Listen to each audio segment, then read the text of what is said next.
In Kenya, violence and unrest hit the streets of Nairobi this week, with 31 people killed during anti-government protests Monday. More than 100 people were injured and upwards of 500 arrested. Look at that. A majority of these protests are young people rallying against police brutality, government corruption, and the high costs of living. Now, at this moment, a sense of normalcy has returned to the city, but we want to talk about what's happening underneath. Evelyne Musambi is an East Africa reporter with the Associated Press, and she joins us from Nairobi. Good morning to you, Evelyne. A lot of these demonstrations had been bubbling for weeks, but they really hit an inflection point on Monday. So why is July 7th meaningful to these demonstrators? July 7th is known as Saba Saba here in Kenya, which is Swahili basically for 7/7, which is the seventh day of the seventh month. 35 years ago, that was a historic day in terms of, the journey to multi-party democracy in the country.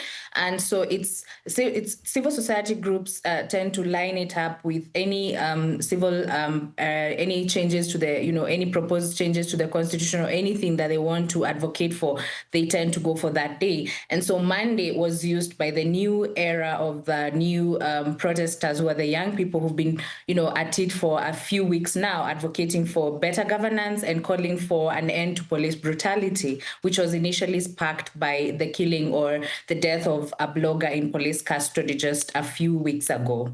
Yeah, and what's interesting is what's been pushing the protests is what's described as the Gen Z Saba Saba spirit.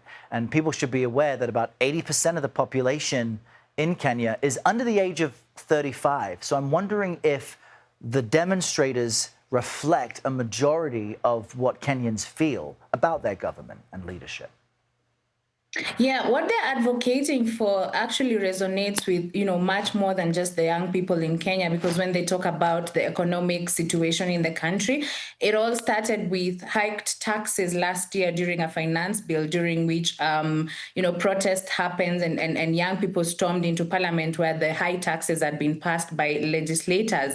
And so initially this was a call for, a better economic times with unemployment on the rise in a population that is, mostly generally young. It resonates when you talk about high unemployment, when you talk about economic hurdles that Kenyans are going through. And now even more, because the young people are most affected with the police brutality that has been going on with this recent wave of protests. Well, we'll continue to watch this closely and stay close to your reporting as well. Evelyne Musambi joining us from Nairobi as it approaches 2:48 in the afternoon there. Thank you, Evelyne.